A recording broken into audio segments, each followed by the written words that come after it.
Hello everyone, আসসালামু আলাইকুম।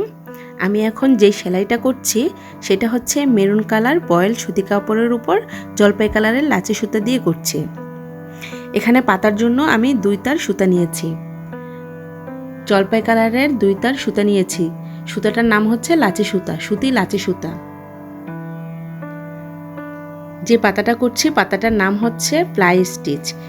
Fly stitch দিয়ে পাতা করলে পাতাটা খুব দেখতে সুন্দর লাগে।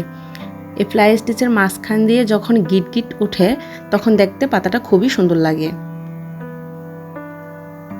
মাঝ থেকে আমরা একবার ডান সাইডে যাব, তখন আবার ডান সাইডের থেকে মাঝখানে আমরা সুইটা নিয়ে আসব।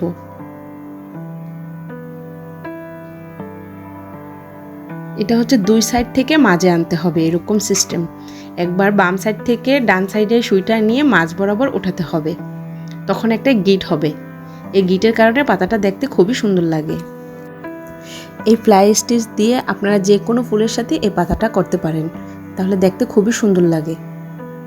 যখন মাঝখান দিয়ে ছোট ছোট গিটটা হয় তখন পাতাটা সৌন্দর্য আরও বাড়িয়ে দেয়। 2 তার সুতা নিলে কাজের ফিনিশিংটা খুবই ভালো আসে। একদম ঘন ঘন করে পাতার কাজটা করলে দেখতে বেশি সুন্দর লাগে, তাই কাজটা খুবই ঘন ঘন করে করতে হবে।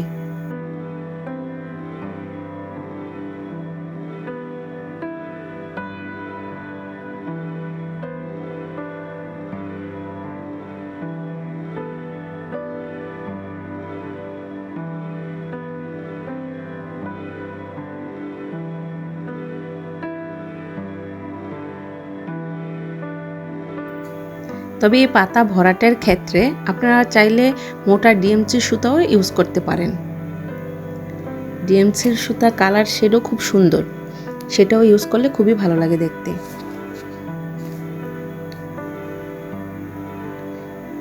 পছন্দ অনুযায়ী আপনারা পাতাটাকে চিকন সুতা দিয়েও করতে পারেন বা ডিএমসি সুতার মতো মোটা সুতা দিয়েও করতে পারেন।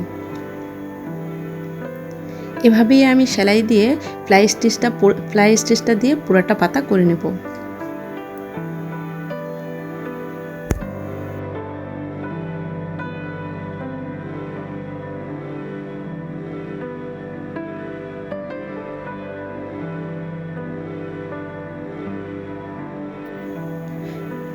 যেহেতু কাজটা সুতি বয়েল কটনের উপর করা, সেহেতু যখন কাজ করবেন তখন মোটেও ফ্রেমটা কাপড়টা টানা যাবে না,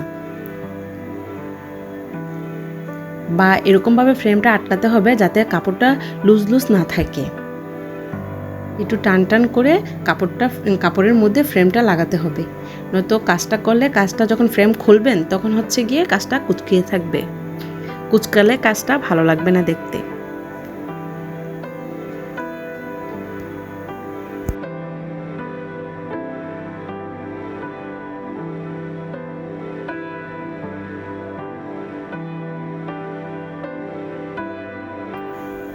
এখন আমি যে সেলাইটা দিচ্ছি সেটাকে বলা হয় স্টেম স্টিচ। এই স্টেম স্টিচটা হচ্ছে আমরা অনেকে এটাকে ডাল সেলাইও বলে থাকি। নর্মালি ডাল সেলাই বললেই সবাই চিনে সেলাইটাকে।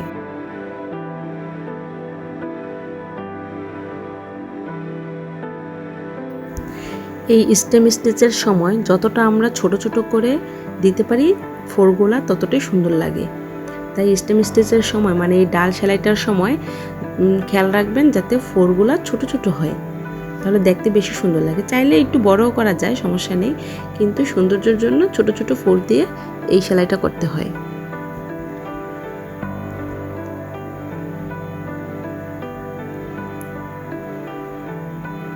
এভাবে আমি 2 ফুলের ডালটা করে নেব। এখন বাকি যে 2টা পাতা আছে সেটা আমি ফ্লাই স্টিচ দিয়ে করে নেব।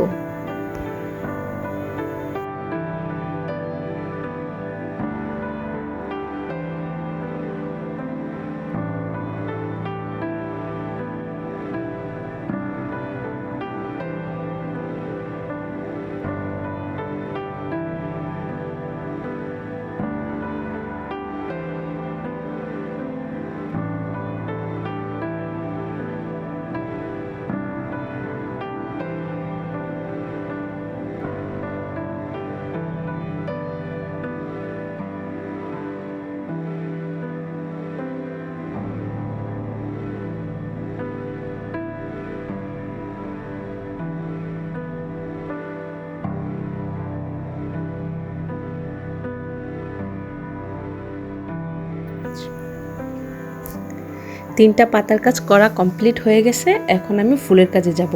ফুলটা আমি সাদা কালার সুতা দিয়ে করছি। এই ফুলটার নাম হচ্ছে ওয়েভেন স্টিচ। এই ফুলটার জন্য আমি 3টা সুতা নিয়েছি, কারণ ফুলটা ভরাট করতে মোটা সুতা বেশি দরকার হয়, তাই আমি 3টার সুতা নিয়েছি। আপনারা চাইলে 4টার বা 5টার নিতে পারেন, সেই ক্ষেত্রে হয় যে ফুলটা তাড়াতাড়ি ভরাট হয়ে যায়। ওয়েভেন স্টিচ করার ক্ষেত্রে একটা গোল বৃত্ত করে নিতে হবে। গোল বৃত্ত দিয়ে ভিতরে 3টা কিংবা 5টা দাগ করে নিতে হবে। এখানে আমি 5টা নিয়েছি। আর আপনারা যদি ছোট বৃত্ত করেন তাহলে সেই ক্ষেত্রে 3টা দাগ দিয়ে নিলেই হবে। দাগ দেওয়ার ক্ষেত্রে খেয়াল রাখতে হবে যাতে বিজোড় সংখ্যা হয়, যেমন 3টা কিংবা 5টা এরকম। জোড় সংখ্যা হলে ফুলটা সুন্দর হয় না। এই জন্য সবসময় ছোট ফুল হলে 3টা দাগ দিবেন, আর বড় ফুল হলে 5টা দাগ দিবেন, এরকমভাবে। এখন দেখেন ভরাটের ক্ষেত্রে আমরা কি করি। এটা হচ্ছে যে আমরা এক দাগ নিচে দিয়ে সুইটা নিলে, দেখেন একটু ভালো করে লক্ষ্য করলেই বুঝবেন যে এক দাগের নিচে আমরা সুইটা নিলাম, পরের দাগ বাদ দিয়ে পরের লাইনটাতে আমরা নিলাম। এভাবেই একটা বাদ দিয়ে তার পরেরটার মধ্যে দিয়ে সুতার নিচে সুইটা ওঠাতে হবে। এভাবে পুরোটা ফুল ভরাট করব আমরা। স্টেপ বাই স্টেপ একটা দাগ বাদ দিয়ে অন্য একটা লাইনে আমরা এভাবে করে নেব। এটা হয়তো মুখে বলে বোঝানো যাবে না, একটু ভালো করে দেখলেই বুঝতে পারবেন। এক লাইন বাদ দিয়ে পরের লাইনে আমরা সুতাটা উঠে এই কাজটা করে নেব। এভাবে পরপর পুরোটা ফুল আমরা ভরাট করে নেব। তবে এই ফুল ভরাটের ক্ষেত্রে লক্ষ্য করতে হবে যে সুতাটা বেশি টানা যাবে না, তাহলে হচ্ছে যে ভিতরে ভরাটটা হচ্ছে সেটা গুটি গুটি হয়ে থাকবে, সুন্দর করে দেখা যাবে, সুন্দর হবে না। এই জন্য সুতাটা লুজ করে, অতটা লুজও না আবার বেশি টাইটও করা যাবে না।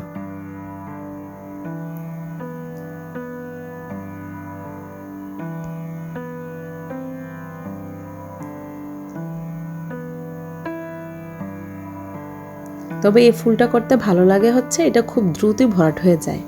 এভাবেই পুরোটা ফুল আমরা ভরাট করে নিব।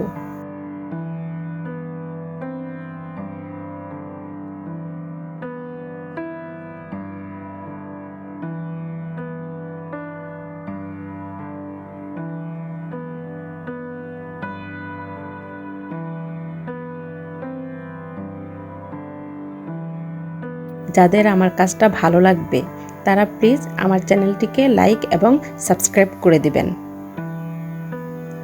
এবং বেল আইকনে ক্লিক করে রাখবেন, তাহলে খুব দ্রুতই আপনাদের কাছে নোটিফিকেশন যাবে। তাহলে আমার পরবর্তী ভিডিও খুব তাড়াতাড়ি আপনারা পাবেন। বেল আইকনে টাচ না করলে নোটিফিকেশন যায় না। এভাবেই আমি পরবর্তী ফুলটা করে নিব। আপনারা এই সেলাইটা যে কোনো ড্রেস কিংবা বাচ্চাদের ফতুয়া, যে কোনো বেবিদের ড্রেসেও করতে পারবেন।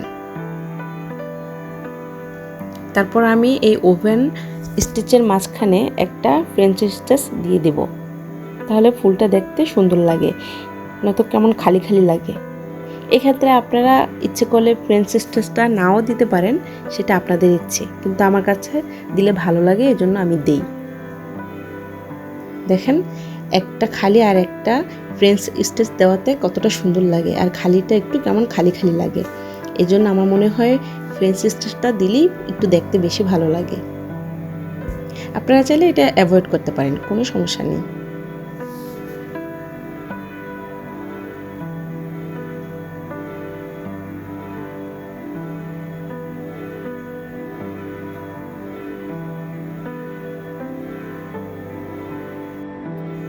এতক্ষণ ধৈর্য সহকারে আমার ভিডিওটা দেখার জন্য আপনাদের অনেক অনেক ধন্যবাদ। আল্লাহ হাফেজ।